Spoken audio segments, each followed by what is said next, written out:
We, of course, have been experimenting with synthetic digital audiences, and that's really where we're spending a lot of time, is in that space, which is leveraging AI essentially into our experimentation space. Welcome to the Experimentation Edge, where product managers, data scientists, and engineers talk about how they make smarter decisions. I'm Ashley Stirrup, the Chief Marketing Officer for GrowthBook, and in each episode, I'll sit down with an executive to unpack how they use experimentation and A/B testing to make better decisions. This show is sponsored by GrowthBook, the open source experimentation platform leader. Now let's jump in and get started with our next guest. Hello, and welcome to today's episode. I'm excited to have Erika Dunn, Assistant Director of Data Science at the Principal Financial Group. Welcome to the show, Erika. And thanks for having me. Why don't we kick things off by having you tell us a little bit about your background? Sure, absolutely. I come from a background of quantitative psychology, which has opened the door for all sorts of different kinds of work and gave me a good background in experimentation. But I didn't really get into experimentation until H&R Block, when we started to really introduce more regularly, thanks to Adobe Analytics, the idea of experimentation in the marketing space. And so that really kind of kicked off, I can do that stuff I liked in my graduate program, in my corporate career. And it really set off this, I can really get people into experimentation. It's my passion. And I have been introducing it in different spaces. And then when I was at Amazon, everyone thinks of it in experimentation. So that you're just in with your own people there. They can turn anything into experiment at Amazon. And then eventually I made my way to principal. And that is where I really kind of got to dig my feet in and build my own center of excellence there, and to really build a thought, a process around what is experimentation and how do we share the insights of experimentation. Wow, that's quite a background. So obviously you've seen, I would guess, some very different types of experimentation environments at those different companies. Absolutely. Honestly, in my first job, it wasn't super heavily experimentation, but it was kids and childhood obesity. So it's observational experimentation.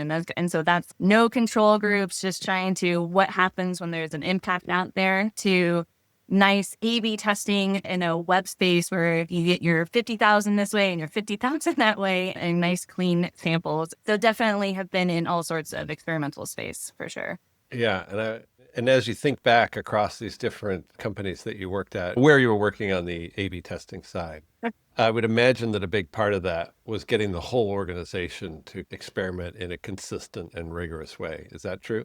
That is absolutely, I would say, one of the biggest challenges, but joys, is getting people to value experimentation and to understand jargon versus kind of what is actual experimentation. So for instance, what I've encountered in a couple of spaces is that testing gets watered down as a concept, as in, let's try out something, not necessarily what I think and you think experimentation testing would be, which is a control group to this new variant.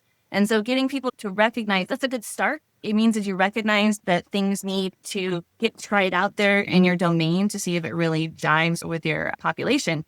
But getting people to appreciate the advantage of rigor and control, right? Because it takes time, it takes intentionality, sometimes money. And so for them to recognize that with just a little bit of pre-planning, you get so much more out of it. And so that's been one part of it. And then I think the other part of it is what I often hear is, well, so-and-so over in this siloed organization already knows this stuff, but it hasn't shared it over here. Or we did that years ago. And I was like, where is this organizational tribal knowledge?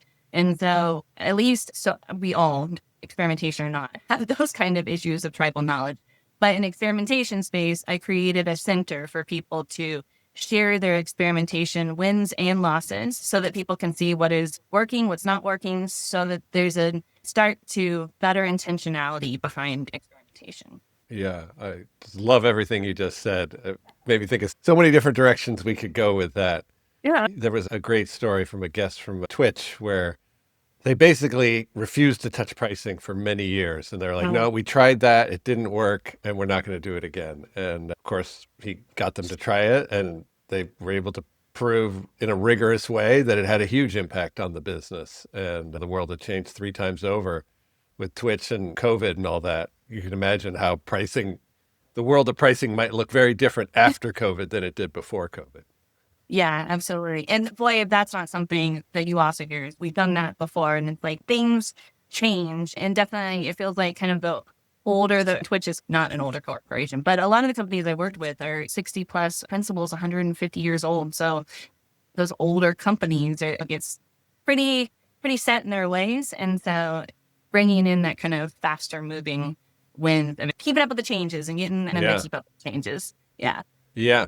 Yeah. And also just, yes, you might have tested something at one step of a buyer's journey and it might not have been the right time. And then you come back and test it later in the buyer's journey and maybe then it's suddenly a huge winner. Context matters a lot. And like sample population, maybe it's not that segment, maybe it's this segment, or you tried it on everybody and it's, but who it really works on is your high revenue people. So yeah, not a whole lot, but it's going to bring you more money. Those often what you find, right? It doesn't work for everyone, but it could be a win for those segmentations. Yeah. Yeah. And I think there's so much potential in that area and applying AI to it. I think it's going to take us a couple more years before we truly get there. I think we'll get better and better at it over time. But I just think there's so much insight that experimentation kind of uncovers. And then how do you actually unlock the power of it? So yes, super absolutely. exciting topic. Yeah, lots of room for innovation there. So can you tell us a little bit about experimentation at the Principal? Oh, sure. I'm really focused on the marketing space. And so I often support a lot of email-based marketing efforts and trying to get the right message to the right people. And so there's been a lot of growth over the last couple of years, particularly in getting personalization going, as well as maintaining a newly found experimentation process of how do we get engagement? How do we get clicks? How do we get people to the website? And part of what we're seeing is just that doing the same thing over and over again and nothing's really changing. So how do we interject novel approaches, new content? And part of that was to help them. The data science advantage that I bring to the table is I go through your data. I'm going to dig through your data and see what I can find and see what I can potentially even model out. And what we did is we were able to find that digging through with readability stats. And so that's like, what's the reading level? What are the number of nouns? What number of sentences? All that, just bringing all those different pieces down, verbs, possessiveness. How does that impact, right? Correlationally, how people are responding, and having that extra piece of information from that kind of verbal side of it instead of just the experiential side really helps our content writers think more about what should they be putting into the content. And then we, of course, have been experimenting with synthetic digital audiences. And that's really where we're spending a lot of time, is in that space, which is leveraging AI essentially into our experimentation space. Yeah. Yeah. So much interesting stuff there. Yeah. I think it's really interesting. It's kind of a common pattern that language matters so much to people. And the more you can get people to visualize themselves using your product or getting the benefits and then personally getting the benefits out of it can make a big difference. I think there's another side of that too, is that unfortunately I haven't always worked in what would be the most exciting spaces for a customer. That is, so like working in tax and working in finances, these are not the things that customers are like, whoa, can't wait to get into my taxes, right? And to remember that, yes, we think about insurance or taxes, 360, we take holidays, days a year. But our customers are not necessarily doing that. So put yourself in that space. Like, what does it mean? Oh, it's tax season again. So how do you make, if you're doing digital, how do you make that less painful? And that reminds me, like, one of the things that we developed is a looping metric. And so that we could figure out where people were getting stuck. Instead of having to use like a heat-seeking tool on top of it, we can actually leverage web behaviors to see where people are getting looped and stuck and how many times they revisit the same section over and over again. And that has been phenomenally helpful in us identifying pain points and to track those through and improve that process. Really, that kind of creative, what are they experiencing, putting yourself in their place, and how can you turn that into a metric has been a lot of what has been our success in experimentation. Yeah, that's super interesting. I don't want to put you on the spot, but can you say more about how you track that looping?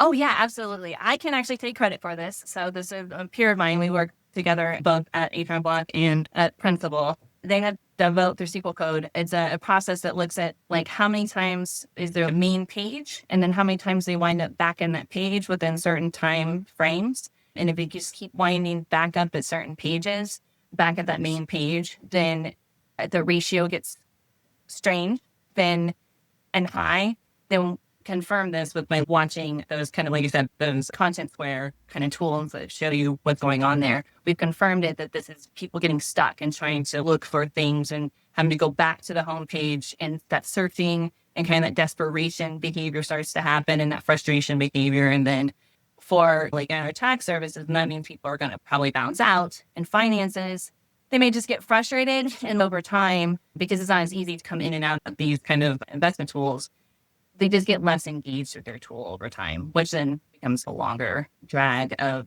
engagement and retention, most likely. Yeah, that makes total sense. It's so interesting. I was recently filing an amendment to my taxes, and it wouldn't let me file. I had to fill in this field. I could not find this field. And I was wondering, does anybody know how many times I've gone round and round hitting the same link, hoping it's going to appear? And I can tell you why some of that happens is because these are the things that don't get used the most. That's the dangers of web pages, whatever they are, is that those unused places become this wild west on your website of people getting lost and frustrated. And so I think often people think micro, it's just one small spot. And it's like, but if I get really frustrated, those negative emotions really start to become my experience of your website, right? Little things do turn into big things over time, I think. Yeah, especially when the state of California won't let you file your return till you fill that field in.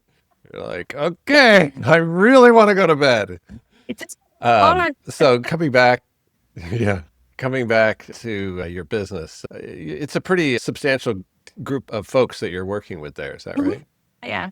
Principal is a very large company, 19,000 plus. I sit centralized, and so we're actually supporting across the top our 3 sub-organizations wherever we can. And so right now we've moved out of from the helping the A/B testing, and like I said, we're moving more into supporting through these synthetic digital audiences, which is we leverage real data to build out synthetic profiles. So we make customers that look like our customers, but there's no real data being used. It uses a synthetic data normalization process. And so everyone's creates a nice little bell curve of people to represent our different segments. And we are able to leverage these profiles using a Gen AI process of asking them what's their likelihood of engaging with content. And so what this has allowed us to do is to test, at least right now, it's all just textual content, subject titles and content, or maybe even web pages and banners and that stuff. So right now we're just sitting in that space of what's the likelihood of engaging with any of this, what's your likelihood of opening, clicking, engaging, those kind of pieces, so that our partners get ranked material back. So they give us 20 things, and those things get ranked in the likelihood of someone engaging with them. Now, the reason we feel confident that this works is that before we set these profiles loose onto new material, they are trained on existing similar content so that they know and they're geared to replicate those response patterns. So it is a very conservative process, and it's not going to tell you what to expect. It's just trying to create a priority process. And even like, hey, if you want to come up with 50 AI created content and just see what makes it through, just letting the AI duke it out against AI, which we have done some of that. This is a way to do it without having to spend a lot of human manual time doing that. So it does save time. It has allowed us to get more specific and better content out there. And we have successfully had our first A/B test go through with one of our synthetic audiences selections going through. So we are pretty excited. We have 3 more tests coming out in August. And we spent the last year helping everyone create their synthetic audiences, but it is a slow process. Financial journeys are long. And so it takes us a little bit to get that feedback back. So yeah. So was the test a winner, or is it still running? It is a winner, and it won against the control. And so we're excited about that. That's great feedback. And we had some early feedback where they were able to get lift, but they didn't do a traditional A/B test. And so we were like, well, Yeah. we really like that. That makes us feel warm and fuzzy inside. But they were happy with that as well. That was a group that was working with a small sample, small population with a small window of engaging them. And so they needed to be efficient with their marketing messaging. And so they're like, we don't know. Please help us be as fast and efficient as we can. And so far, they've had a lot of success with what we've given them. They're happy with it. But we always like to get those A/B lifts, clean lifts, before we start running around and praising it too hard. So this is our space for now. And there's been a lot of interest in it, especially as I keep hearing more and more, at least internally, rumblings for synthetic audiences. I don't know what you're hearing, but this seems to be really taking off lately with the agentic work. So Yeah. Yeah, that's interesting. So is this something you home built or are you using a third-party tool? oh no, this is completely Erika built, for better or worse. Oh, wow. Yeah, completely driven with some help from some peers, but really a lot of the mechanisms have been built. I come from kind of a probabilistic Bayesian background, so I still really love to get stats in there with it. And so that's why the difference that I found from other synthetic audiences is that we leverage data, real data, to drive what's going into those profiles and who those profiles are supposed to look like. So they don't look like just anybody. They look like our specific employer audience who's in that particular domain of marketing. So it is like what works for one team isn't each sample, each audience tuned specifically for each experimental space. Yeah. And I would guess that it's particularly valid when you've got, or valuable, I should say, when you've got a long list of potential things you'd like to test. And how do you narrow that down to a short list that you then want to do the more extensive A/B test on? Yeah, absolutely. I think there's a couple. The risk we have in our space is either the window is too small or the window is too long, if that makes sense. We have these really Yeah. long journeys. And so to get that, you want to be really efficient in that, or you've got 2 weeks in November to get it out, right? And so being efficient and being creative at the same time has been hard for our teams, right? And we are very risk adverse. And so we play very safe. For instance, like our tone is very neutral, and that's just not a space that we have played around with much. And so there's a lot of opportunities for like adding additional tones and pieces like that and playing with that and at least testing that out in the audiences to see if there's any interest there. So that's how they're leveraging it. Yeah. So it's a dual thing there. One is it creates a safe playground for you to test Mhm. things that maybe you wouldn't be comfortable with. And two, you can get results a whole lot faster than if it's a long buyer's journey type of thing. Yeah, absolutely. And so the experience was our partners had gone out, had paid for consultant work, and so outside expertise, but that didn't move the needle. So it's like, all right, this is faster, this is here. Let's see if that has at least as good, if not better. Start out the next Yeah. consultant stuff. Here's a book feed. So Yeah. far, Yeah. it's working out for everybody. So I think it's allowing people to really at least get comfortable with what does it mean to experiment, because it really breaks down the process. They have to really think about it, because it's not just here's the email I'm going to test and here's the past email that we did and now we're just going to do kind of that kind of iteration through. I can really think about lots of different content, and I can try lots of different phrasings, especially in subject lines. Just trying to get people to open up that email is tricky, especially since it's hard to actually get signal from that, thanks to Apple. Yeah, so watering down those metrics has made that complicated. So yeah, I think it really gets people thinking about the process and getting into it a little more, because it feels less risky. And what Yeah. I think is important for an experimentation mindset is that you can't get punished for making mistakes. You just need to be able to learn from those mistakes, have guardrails so that nothing goes too far off the path. But people need to feel comfortable to try things. If not, you're just going to try the same things over and over again. Nothing really changes. Yeah. We'll definitely have to have you back on the show a year from now after you've had a bunch of these to go through, and then we'll see how you're doing at that point. Love that. Yeah. Yeah. Yeah. That'll be a lot of fun. So, in general, as you're working across all the teams, how do you try to help them extract the most learnings possible as they're running experiments? You said part of the advantage that they don't have, because they can run these experiments all by themselves. And many of them understand how experiments work. But the advantage that data scientists have over other people is, in fact, data. And so often what we're able to do is come in with additional data, help them pull the data they already have together in a different way. Like I said, by creating these looping mechanisms. Some of also what we've helped them to develop is we don't make assumptions. My partner in crime and I, Josh Ellington, I just feel like they need to get credit here. They're the one that comes up with a lot of these things. We don't make assumptions. When we put in a value that says 9 seconds between getting from the email to the website, as that's our expectation window, that's because Josh dug into it and made sure that the average time that it takes to get there, instead of what we found is people say, well, if they get to the website in 5 minutes, a lot can happen in 5 minutes. What happened in those 5 minutes? That doesn't mean that they were just sitting there looking at their phone and they wound up on the website. So we try to keep the behaviors linked closely in time so that we know that this is most likely what happened before that. We're really trying to watch the timeline piece, which I think sometimes gets lost through generalities. So Yeah. That's just so important that it's very easy to get bad data and say, well, I have data, and so therefore I'm doing the right thing. And you can be heading in the exact wrong direction. So rigor is just so critical. Yeah. Absolutely. Especially if you're interpreting it wrong, or especially like web data, right? Because it's like, is it session data? Is it event data? And if you're not understanding the implications of the different kind of layers and views, then that becomes a whole mess. And so really timing all those pieces correctly and understanding, oh my gosh, like my Achilles heel is timestamp in SQL when programmatically it's a pain. Yeah. And then you've got so many different types of users, right? You've got power users and infrequent users, mobile, desktop, high bandwidth, low bandwidth. And it's important to really understand how what you're doing is affecting all those different segments.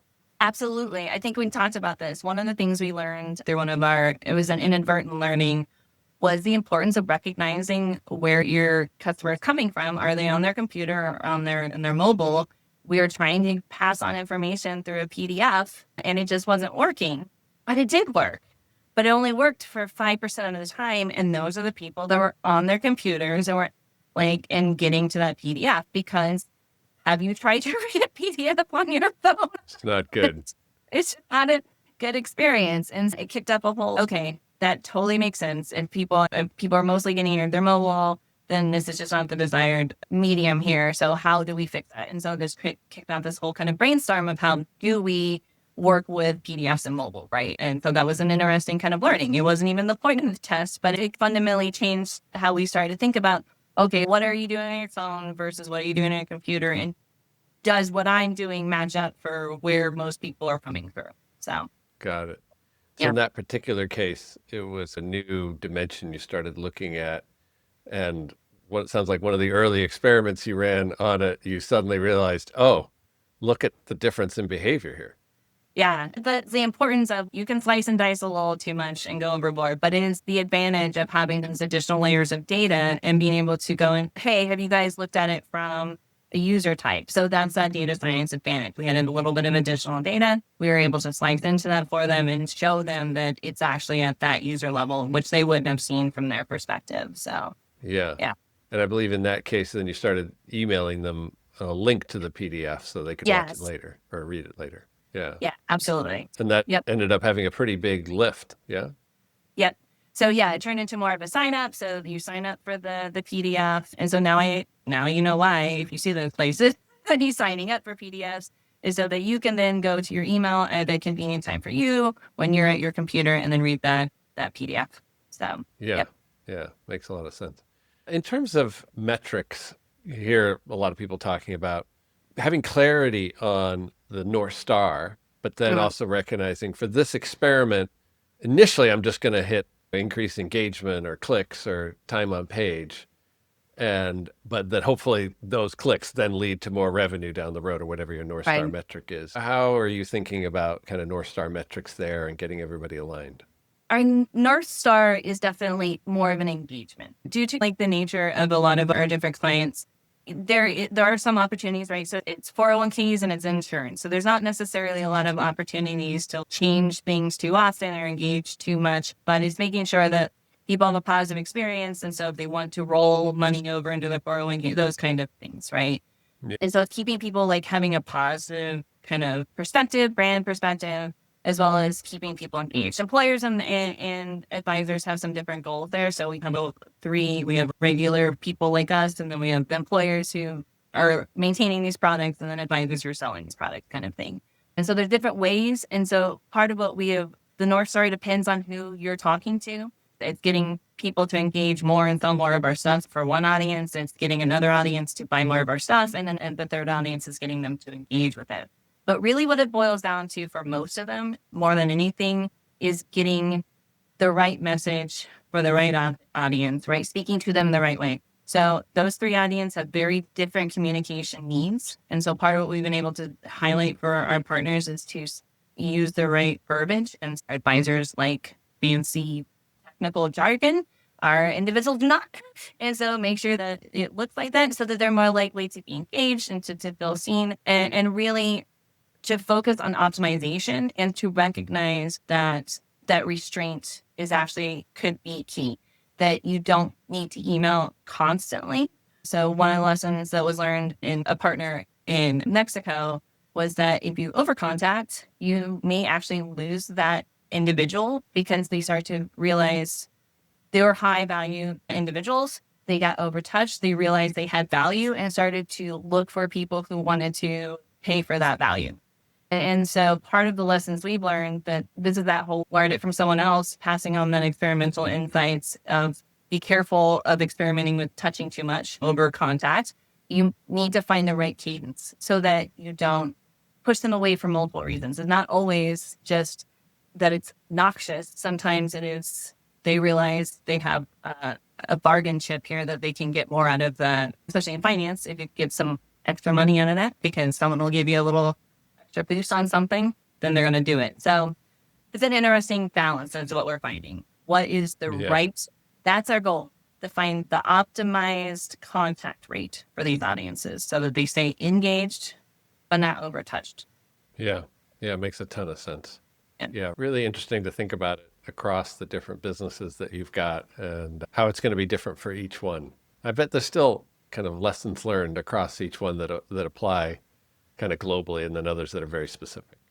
Yeah, absolutely. There's like nuances that are going to be very specific, but in general, I think what we find is people are more alike than they are different. Yeah. Super interesting. So you've already touched a little bit on where experimentation evolving with your synthetic audiences. I'm sure you're going to be spending a lot of time on that in the next year, but how else do you see things evolving? What I really see is, again, the rise of agents. I saw this, I did an Opal University, and just seeing it internally with some of my partners building out stuff. What keeps popping up is people wanting to know where they should spend their time. They have all this information. They want to experiment. They want to do it right. They want to work on the journey. It's all different lenses. So it could be product owners, or it could be strategists, or it could be experimentalists. But what you're hearing is, we finally got everyone the data they wanted. Now we're like drowning in data, right? We're drowning in information. So how do I get to the right thing? And that's where I'm seeing people leveraging AI and leveraging agents, is they're feeding in their ideas, they're feeding in their roadmaps, they're feeding in data, and they're saying, okay, how can I be more efficient? Where should I be experimenting? Where do I have gains that I just am not seeing from being too deep in the weeds of all this stuff? And so I think that will be where we're going, is better, more efficient experimentation, which is just, I did it for the 2 years ago. So feeling very ahead of my times right now. So yeah, good for you. Yeah, I think that's such a fascinating topic. As a marketer, I'm constantly having AI whip up a new app for me to look at data in a new way. And I'll ask for 3 data points. It'll suggest 7 more. And then suddenly I've got this giant dashboard and I'm like, okay, but what is this telling me? I see lots of numbers. And so, yeah, I think that's like, we're getting better and better at collecting information and getting better at running the experiments. But then how do you get more information out of those experiments? So absolutely. Yeah. And that you're getting the right information. I've seen some agents that were built, and I'm like, do I not understand this space? Is this telling you something? And they're like, no, I don't know. Yeah. I don't know it any better than you do. Part of what I'm trying to is help people is be like an AI Sherpa through some of this stuff is that the key skills, no matter where you are, is learning how to prompt engineer and understand how these different pieces are working, even if they're not your favorite technology. It's just understanding it. But it is a big, easier said than done. As it constantly changes. Yeah, and context is so important. You haven't run an analysis and you realize it's not really categorizing these correctly, so therefore it's drawing the wrong conclusions. But it sounds so confident, right? And so then suddenly you give it more context. It's like, oh, you're absolutely right. Everything that I said was red is green, and everything that I said was green is red. And you're like, okay, that doesn't help either. So lots of potential, but still some work to do there. So well, it's still like our intern running wild. Yes, absolutely. Thank you so much for being on today's show. You shared a lot of great insights. I can't wait to circle back with you in the future to learn more about the synthetic user groups. I've heard people having a variety of different experiences with it, some good, some bad. Looking forward to seeing how the whole world evolves as we try that out more and models get better and all that. So yeah, absolutely. I know we're looking at moving ours into an agent space. So I'll have lots to tell you in a year. Terrific. All right. Thanks Thank you so much. Thanks for tuning in. If you enjoyed this conversation, please support our channel by hitting the like button and subscribing. Better yet, share the episode with a friend. I'm Ashley Stirrup with GrowthBook. We'll see you next time on the Experimentation Edge.